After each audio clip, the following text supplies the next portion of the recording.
Devil May Cry franchise has been around for 17 years. DMC1 was released in 2001, and since then, the game has had 3 sequels, a reboot, and an anime. 11 years have passed since the release of Devil May Cry 4. As my first Devil May Cry game, 4 holds a special place in my heart. Despite how much I hate the level design, its action system was one of my favorite in video games today. Devil May Cry has always been well known for its gameplay. Between all 5 of the games, the franchise was loved for it. Well, at least most of the games. My personal introduction to Devil May Cry was via Marvel vs. Capcom 3 with Dante. I haven't been waiting for a game as long as you have, but I was ready for the next installment in the series. A few things to keep in mind with my review is that I've only played Devil May Cry 4 and the reboot, but I know the story of Devil May Cry 1 and 3.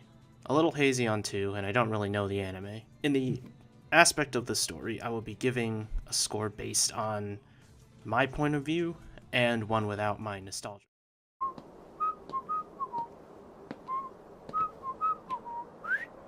The story for Devil May Cry 5 is decent. The franchise has always been stronger in the gameplay department, though. The game's story is stronger than DMC4, but that's not saying much. It keeps much of the DMC tradition, with cheesy dialogue, over-the-top cutscenes, and at least some story. When the game starts, you're kind of just dropped right into the conflict, but it's easy enough to figure out what's going on, and for the most part, the story seems to make sense. It might help to have played Devil May Cry 4 and 3 before you have played this game. The new characters, Nico and V, are decent. I enjoyed learning more about V, and I also enjoyed Nico's crazy, reckless, inventor personality. The story itself isn't too surprising, as it introduces new things to the franchise, but doesn't really do anything that goes out of the bounds of Devil May Cry. It's a solid story, but the ending wraps up the game with some questions unanswered. Overall, I think the story of Devil May Cry 5 is decent, but it's a little cliche and isn't anything super surprising.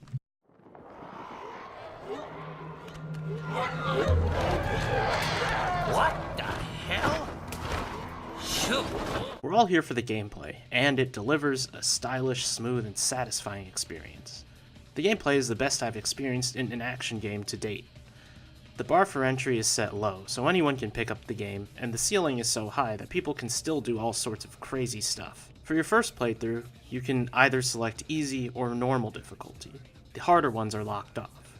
Both of these play similarly, and the actual difficulty is just enemy stats. Easier enemies will be killed in 3 hits and maybe 4 or 5 on normal. Upon completion, harder difficulties unlock, which makes the game harder by changing which enemies spawn in certain locations and giving those enemies, as well as some of the bosses, new moves. It feels like legitimate difficulty, and not just pure stat stick. Devil May Cry 5 features 3 playable characters. Between all 20 missions, you'll constantly be switching characters. Each one offers a unique playstyle that separates them from the others. Sorry, Dante. I'm back in this bitch.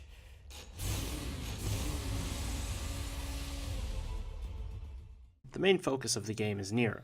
He wields his sword, the Red Queen, and his double-barreled revolver, the Blue Rose. Both of these function similarly as they do in DMC4. The Red Queen can be revved to produce powerful and flashy strikes, while the Blue Rose can fire multiple shots at once. Nero's new tool is his Devil Breaker. These mechanical arms can create new combos and options for him in combat. At a base level, Nero can have up to 3 breakers in his loadout. They can't be swapped by your own free will, however you can destroy your current one by an explosion or powerful special move to replace it with the next one in your loadout. Honestly, I didn't find myself doing that often, but others will use this to their advantage. With all the tools at his disposal, Nero is incredibly fun to experiment with. His kit is the easiest to pick up and use, but still very difficult to master. Cash up front. This I like. The water needs turning on and those toilets need flushing. Dante returns with his signature styles and weapons. He's distinguished from the other characters with his multiple weapons which he can cycle through on the fly, and his styles which offer his character all sorts of different special moves. His character has the highest entry level and likely the highest skill ceiling. His 4 styles allow him to do many things. Trickster gives him a fast dash across the ground, and an air dash as well. Swordsmaster and Gunslinger provide special attacks that can extend and vary up combos. Royal Guard is a defensive style that rewards precise guarding. There isn't much I can say about his weapons without spoiling too much, but each weapon offers a different variation to gameplay and is as satisfying as the next. I have no name. I am but 2 days old.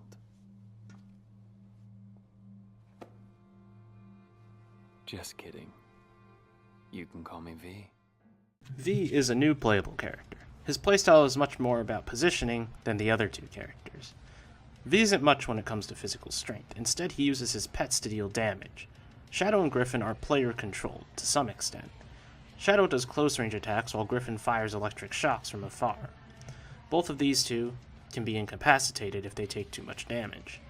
When they do get taken down, they'll be out for a set period of time. Their incapacitation also affects your ability to move. V's dodging heavily relies on Shadow, while his aerial movements, such as double jumps, rely on Griffin. These abilities allow you to withdraw them from combat as well, so you can use them to dodge. Keeping an eye on them, V and the demons on the field are all very important for combat. Using V's Devil Trigger allows him to summon Nightmare. Nightmare is an AI-controlled powerhouse who can wipe out a field of enemies very quickly. It's important to remember that V needs to finish off his enemies, which isn't hard to do, but if you forget, enemies will regain their health after a set period of time. Overall, I found each character enjoyable. However, V was definitely my least favorite since he feels so different to play in comparison to the other two. Both Dante and Nero felt pretty much even to me. They're all fun in their own ways. Split up again, huh? Better along the way. Devil May Cry 5 utilizes the RE engine that Capcom has been using a lot recently. Graphically, the game is beautiful, character models look stunning, and the combat visual effects are well made. The environments tend to lack variety during some missions, but are still up to par with the rest of the visuals. The voice acting is top-notch, especially in a few moments where it's necessary.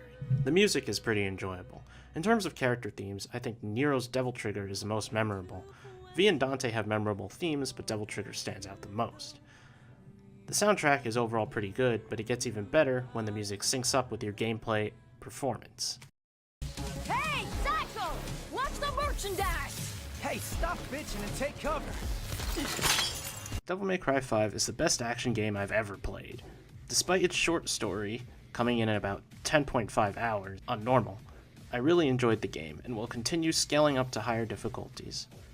Devil May Cry 5 is a phenomenal game that was worth the wait of 11 years.